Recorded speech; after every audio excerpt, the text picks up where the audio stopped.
Well, I've been a journalist for about 25 years, and I was educated to lie, to betray, and not to tell the truth to the public. But seeing right now, within the last months, how far how the German and American media tries to bring war to the people in Europe, to bring war to Russia.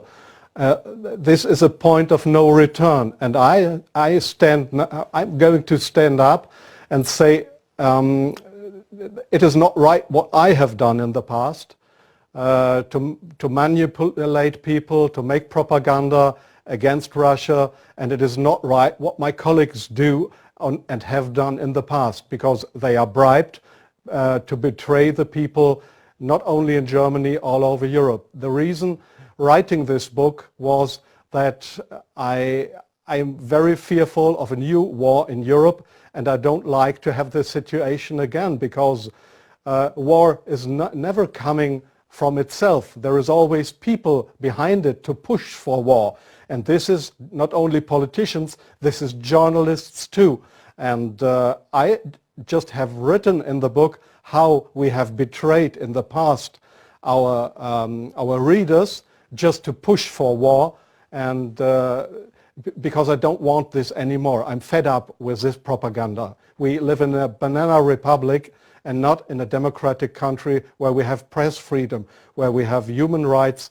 If you see the German media, especially my colleagues who day by day write against the Russians, who are in transatlantic organizations and who are supported by the United States to do so, well, people like me, I became an honorary citizen of the state of Oklahoma in the United States. Just why? Just because I write pro-American. I wrote pro-American. I was supported by the Central Intelligence Agency, by the CIA. Why? Because I should be pro-American. I'm fed up with it. I don't want to do it anymore.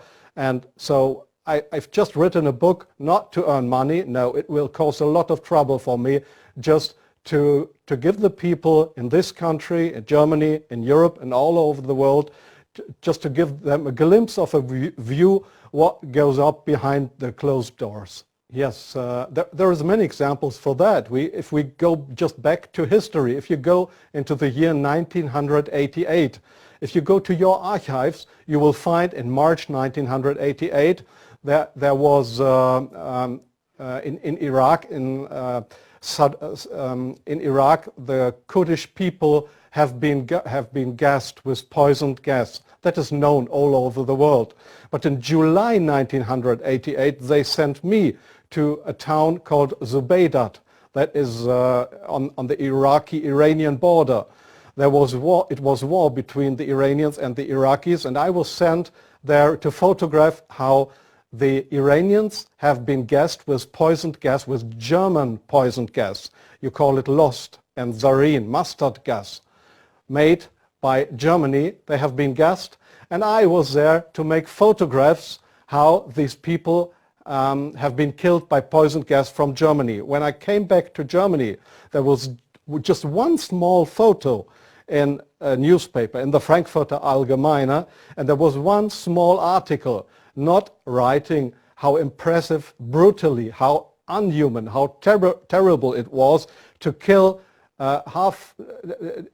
decades after the end of the Second World War, people with German poisoned gas.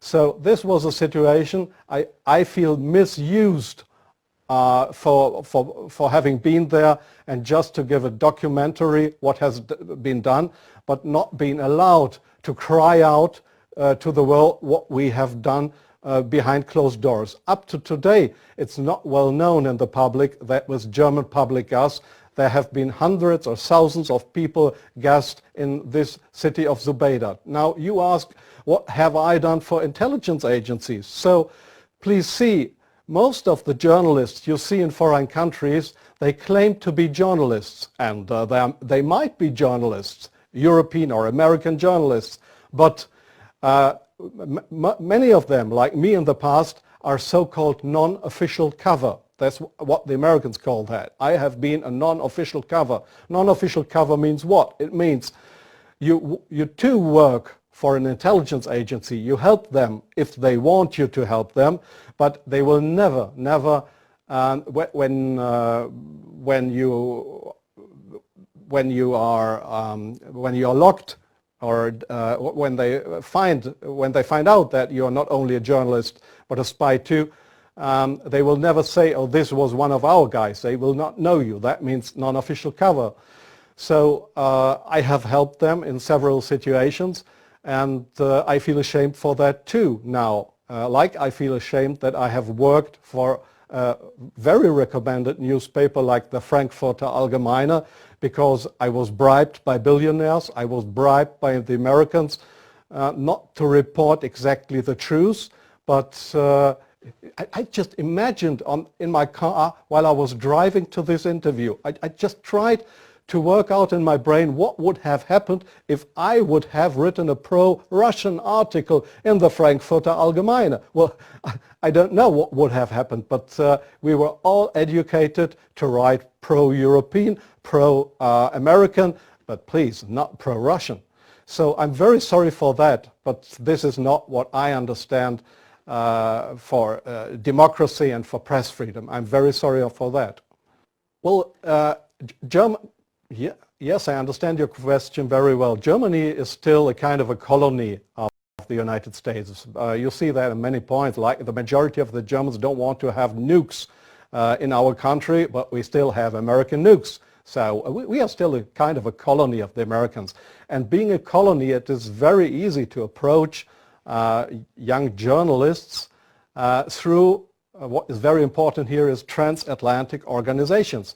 All journalists from really respected and recommended big German newspapers, magazines, radio stations, TV stations, they are all members or guests of those big transatlantic organizations. And there, in these transatlantic organizations, you are approached to be pro-American, and there is nobody coming to you and saying, well, we are the Central Intelligence Agency, would you like to work for us? No, this is not the case how it happens. What they do, these transatlantic organizations, is they invite you for seeing the United States. They pay for that, they pay all your expenses and everything. So you are bribed, you get more and more corrupt, because they make you good contacts. You won't know that those good contacts are, let's say, non-official covers, or officially people working for Central Intelligence Agency or other American agencies. So you make friends. You think they are friends, and you cooperate with them. They ask you, well, could you do me this favor? Could you do me that favor?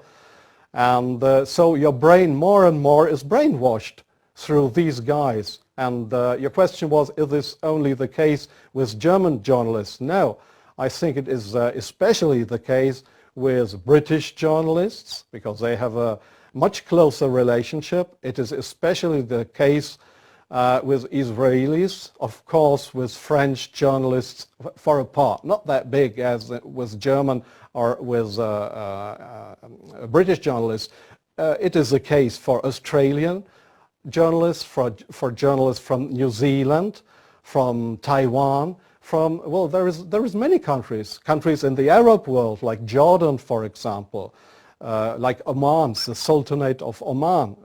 There is many countries where this happens, where you find people to claim they are respected journalists, but if you look behind them, you'll find they are puppets on a string of the Central Intelligence Agency.